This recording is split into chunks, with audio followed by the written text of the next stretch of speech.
واعبد ربك حتى يأتيك اليقين। এরশাদ হচ্ছে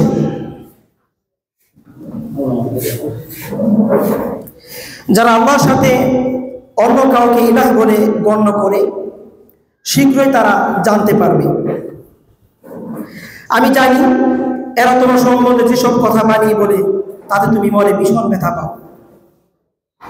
এর প্রতিকার এই যে তুমি নিজের রবের প্রশংসা সহকারে তার পবিত্রতা মহিমা বর্ণনা করতে থাকো, তার সামনে সাজদাবনত হও এবং যে চূড়ান্ত সময়টা আসা অবধারিত সেই সময় পর্যন্ত নিজের রবের বন্দেগী করে যেতে থাকো। সম্মানিত উপস্থিত, আজকে ঈদ পুনর্মিলনী অনুষ্ঠানে উপস্থিত বাংলাদেশ জামাত ইসলামীর গাজীপুর মহানগরীর সহকারী সেক্রেটারি, আজকের প্রোগ্রামের সম্মানিত অতিথি আজহারুল ইসলাম মোল্লা ভাই, উপস্থিত গাজীপুর মহানগরীর কাশিমপুর থানার নেতৃবৃন্দ, একান্ত উপস্থিত দিন ভাই, আসসালামু আলাইকুম রহমতুল্লাহি ওয়া বারাকাতুহু। সম্মানিত উপস্থিতি, আমি সূরা হিজর মহাগ্রন্থ আল কোরআনের 15 নম্বর সূরা 96 থেকে 99 আয়াত পর্যন্ত তেলাওয়াত করেছি। সংক্ষিপ্ত আকার আমি দার্স পেশ করে শেষ করব। আল্লাহ রাব্বুল আলামিন যে সূরা হিজর নাযিল করেছেন, আমরা যদি এটির নামকরণ দিকে লক্ষ্য করি, এটি 80 নম্বর আয়াত থেকে সূরা নামকরণ করা হয়েছে। এই সূরাটি হচ্ছে মাক্কি সূরা। এই সূরাটা সে সময় অবতীর্ণ সূরা যখন আল্লাহ রাসূল সাল্লাল্লাহু আলাইহি ওয়াসাল্লাম দাওয়াত দানে চূড়ান্তভাবে বাধার মোকাবেলা হচ্ছিলেন, বাধার মোকাবেলা করছিলেন। মুশরিকদের পক্ষ থেকে সর্বত্রই বাধা। রাসূল সাল্লাল্লাহু আলাইহি ওয়াসাল্লাম মুশরিকদের দাওয়াত দানে যখন চতুর্মুখী বাধা এবং বিপত্তির মধ্যে তিনি ক্লান্ত হয়ে যাচ্ছিলেন যে কেন তার দাওয়াত গ্রহণ করা হচ্ছে না, কেন এত কটূক্তি, কেন এত বিরোধিতা। এই সামগ্রিক বিরোধিতা হওয়ার পর আল্লাহ রাসূল সাল্লাল্লাহু আলাইহি ওয়াসাল্লাম পেরেশান হচ্ছিলেন। তারা আল্লাহকে বাদ দিয়ে মানুষ নিজেদের মত পথের দিকে ধাবিত হচ্ছে, এটি তার ভিতরে অনেকটা পেরেশান কাজ করছিলেন। আল্লাহ রাব্বুল আলামিন সেই সময় আল্লাহ রাসূল সাল্লাল্লাহু আলাইহি ওয়াসাল্লাম সেই পেরেশান দূর করার নিমিত্তে আজকের আলোচ্য আয়াতটুকু নাজিল করেছেন। সম্মানিত উপস্থিতি, আমরা যদি সেই সমাজের চিত্রগুলো অঙ্কন করি এবং আমাদের সাথে মিলিয়ে দেখি, তাহলে মনে হচ্ছে এই সূরাটির এই আজকের আলোচ্য অংশটুকু সবে মাত্র অবতীর্ণ হয়েছে। এজন্য সূরাটি মাক্কি সূরা এবং একেবারে মাক্কি সূরার চূড়ান্ত যখন বাধা আসে সে সময় এই সূরাটা নাযিল হয়েছে। আমি মূল আলোচনা চলে যাচ্ছি। 96 নম্বর আয়াত আল্লাহ তাআলা বলছেন, আল্লাযীনা ইয়াজআলুনা মা'আল্লাহি ইলাহান আখার, যারা আল্লাহর সাথে অন্য কোনো ইলাহকে ইলাহ বলে গণ্য করে, ফাসাউফা ইয়ালামু, তারা শীঘ্রই জানতে পারবে।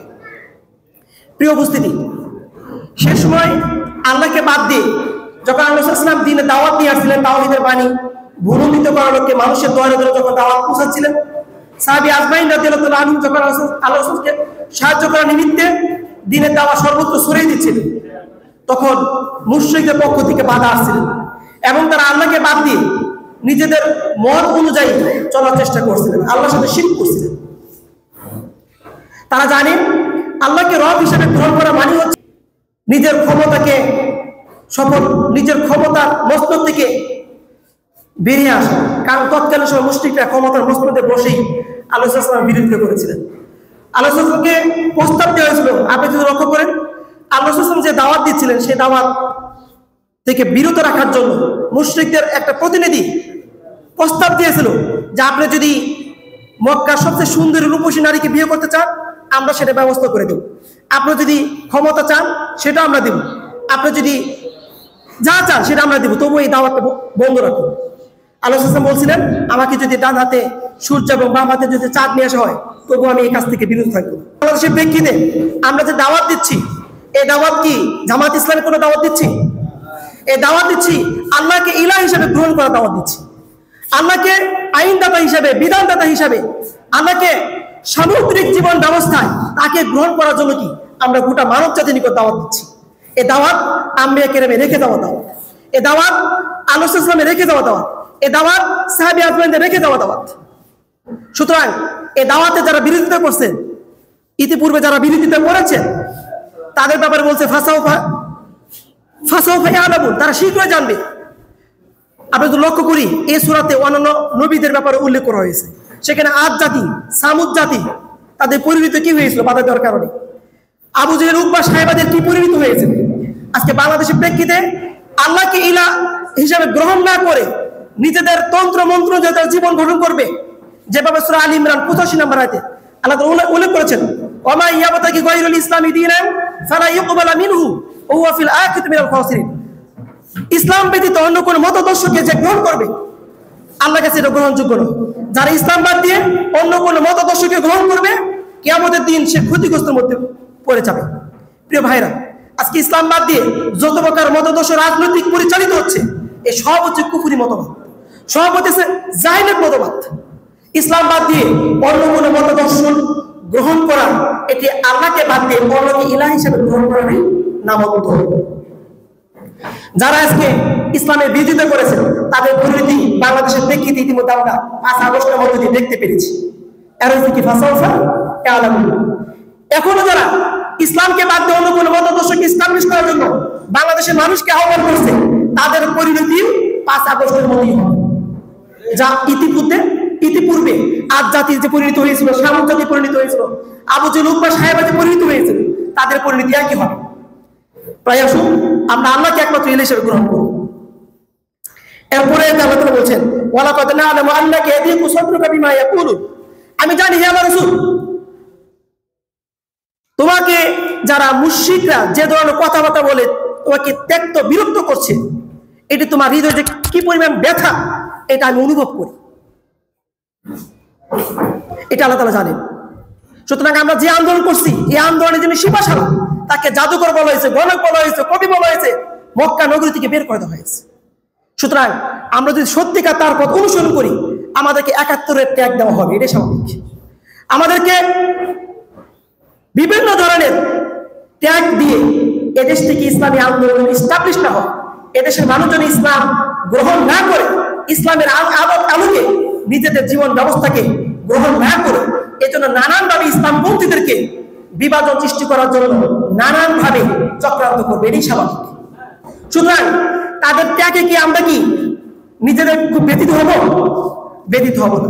আল্লাহ তাআলা আমাদেরকে সে সান্ত্বনা দিয়েছেন যে তোমাদের হৃদয়ের খবর জানি যখন তোমাদেরকে 71 ট্যাগ দেওয়া হয়, তোমাদের হৃদয়ের খবর জানি যখন তোমাদেরকে দেশে ইসলাম প্রতিষ্ঠার জন্য আলেম ওলামা মুসলিম উম্মাহর ভিতরে বিভাজন করার জন্য নানানভাবে পায়তারা করা হয়।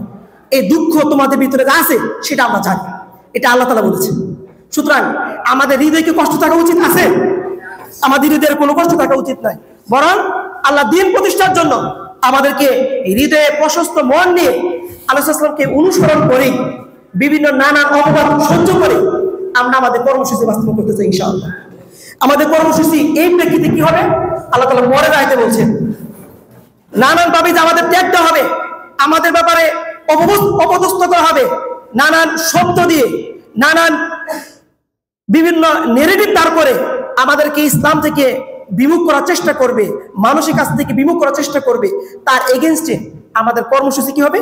আল্লাহ তাআলা বলছেন, ফাসাব্বিহ বিহামদি রাব্বিকা ওয়া কুম মিনাস সাজিদিন। তখন তোমাদের কর্মসূচি হবে আল্লাহর প্রশংসা করা, আল্লাহর মহান সর্বত্র ছড়িয়ে দাও ধৈর্যের সাথে, আর কি আল্লাহর প্রশংসা করা। কারণ আল্লাহ তাআলা আমাদেরকে হেদায়েতের পথে থাকার সুযোগ করে দিয়েছেন, এজন্য তার প্রশংসা করা এবং তারই বরত্ব, মহত্ব, শ্রেষ্ঠত্ব সকল মানব জাতির কাছে পৌঁছে দাও। এরপর 3 নম্বর কর্মসূচি হচ্ছে ওয়া কুম মিনাস সাজিদিন। এই সমস্ত মোকাবেলায় আমাদেরকে সালাতের মাধ্যমে আল্লাহর সামনে মস্তক অবনত সিজদার মাধ্যমে তার মোকাবেলা করতে হবে। এরপরে শুধু এই মোকাবেলা করে যাব, ক্ষান্ত হব না। এরপরে আমাদের কাজ হচ্ছে ওয়াবুদু রাব্বাকা হাত্তা ইয়াতিকাল ইয়াকিন, আল্লাহর ইবাদত চালিয়ে যাও হাত্তা ইয়াতিকাল ইয়াকিন, ততক্ষণ পর্যন্ত যতক্ষণ না আমরা চূড়ান্ত বিজয় লাভ করতে পারি। বাংলাদেশের প্রেক্ষিতে আমরা যদি চূড়ান্ত বিজয় না লাভ করতে পারি, ততক্ষণ পর্যন্ত কি আমাদের কাজকে থামিয়ে রাখা যাবে কি? যাবে না। আমাদের কাজ চলমান থাকবে, আমাদের কাজ ততক্ষণ পর্যন্ত চলবে যতক্ষণ না আল্লাহর এই বাংলাদেশের ভূখণ্ডে প্রতিটি মানুষ আল্লাহর বরত্ব শ্রেষ্ঠত্ব ঘোষণা না দেওয়া পর্যন্ত আমাদের কাজ চলবে ইনশাআল্লাহ। এই বাংলাদেশের ভূখণ্ডে ব্যক্তি, পরিবার, সমাজ, অর্থনীতি, সংস্কৃতি, রাজনীতি, রাষ্ট্রনীতি, আন্তর্জাতিক চুক্তি সকল দিক যতক্ষণ পর্যন্ত আল্লাহর তাওহীদের বাণী বুলন্দিত না হবে ততক্ষণ পর্যন্ত আমাদের কাজ চলবে। ইয়াক্তিকাল ইয়াকিন, আমাদের কাজে অবিচল থাকতে হবে। মহান রব আমাদেরকে আল্লাহ ইসলামের সেই বাণীর বুলন্দিতের মাধ্যমে তারই পথ অনুসরণ করে সাহাবে আজমাইনদের রেখে যাওয়া পথ আঞ্জামদের মধ্য দিয়ে আজকের আলোচ্য আয়াতটুকু থেকে যেন আমরা শিক্ষাগুলো গ্রহণ করে আমরা দিন প্রতিষ্ঠার জন্য প্রত্যেকেই এক একজন দিনের দায়ী, দিনের মুজাহিদ হিসেবে কাজ করতে পারি। রব্বুল আলামিন আমাদের সেটা তৌফিক দান করুন। আমিন ওয়া আখিরু দাওয়ানা আলহামদুলিল্লাহি রাব্বিল আলামিন।